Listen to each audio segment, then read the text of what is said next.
Ex-residents, they sort of, we immerse them in the sensory moments of sound, textures, and taste and aromas, and triggered by smells of cinnamon and cardamom and curry powder and sweet tastes of spiced. Cook sisters spoke to like these traditional recipes and ingredients. Many ex-residents could relive their family recipes through referencing these kitchen objects on display. We can't talk about the museum without talking about District 6 itself and what the kind of what the place was like, to understand where these fragile memories were coming together and how we were going to reconstruct these memories.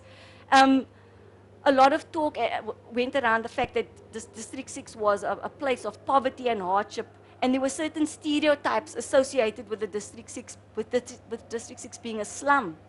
But District 6 was in fact a very vibrant, cosmopolitan community with a long history, over 300 years of history. And a large immigrant community lived cheek by jowl with local communities, and also emancipated slaves could own property there. It was a huge melting pot of diversity. And these can be referenced in the architectural designs, in fashion and trends and the language. And Hanover Street was the main commercial sort of artery that linked to the city of Cape Town. So these were various places in Hanover Street where people could shop and eat and engage on that cultural level. Every New Year there was a highlight of the minstrel concerts, minstrel carnivals parading down District 6. So there was a huge street sort of culture, which was very much part of that urban fabric of District 6. And this gave that sense of community.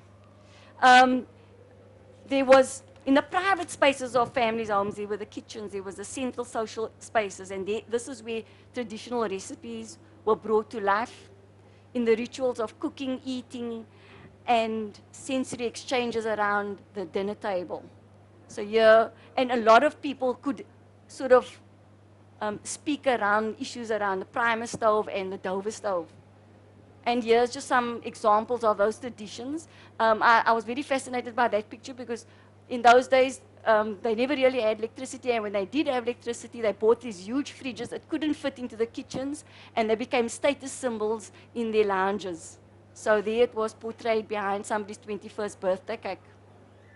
And then, of course, District 6 was renowned for its bioscope culture. I mean, not only were they popular forms of entertainment right through the 50s, but it also informed design trends and styles that were reinterpreted and given new meaning in District 6. And then ballroom grounds were fashioned on these trends and designs. People attended a lot of these long-arm dance bands and jazz music clubs, and there where these fashions were paraded and admired. And of course, many of the participants who we recruited for these workshops had previous working experiences as seamstresses in boutiques and in clothing factories all around Cape Town. I'm not finished yet. And this is where a series of reminiscent craft workshops were planned to embrace existing knowledge systems and built into this creative design process. And we basically embarked the participants on a memory journey, reliving their own personal experiences through these objects in the collection. And by using mediums of interviews, drawings, and writing, there were ways to stimulate their memories and also privilege the narrator, which they were, giving them the right to have ownership over their own stories. And that's a very big thing in the District 6 Museum. It is about the kind of ownership and authorship of those stories. The traditional District 6 recipes were creatively interpreted onto fabric and hand-painted, into functional recipe tea towels, as you can see there. And then there was a range of additional printed cloth that we designed. Each one had a drawing from the collection, and this we then printed on 3 different colorways, and we produced a range of kitchenware products, tea, cozies, oven gloves, and aprons and tablecloths. And in the same way, this is very interesting because when we spoke about trends and fashion, there was a lot of stories about they never knew when their mothers were pregnant because there was a special apron that was for pregnant they just sort of serviced around being pregnant, and they never knew exactly where, you know, how many, you know, when she was pregnant or not. And then there were also the stylish half aprons, and which had pockets inside there, and they were basically for serving tea and special occasions and special events. And of course, this is the, at the end of the project, we had another huge tea party, and when we gathered everybody around and put everything on display. So here you can see all the products on display.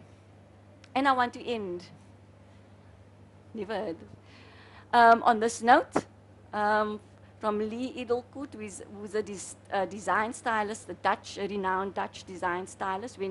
And she said, only when design is empowered with emotion will we be able to create a new generation of products that will promote and sell themselves. They will have acquired an order, able to seduce even the most hardened consumers on their own terms. Only then design will have acquired a soul. Thank you. Thank you very much.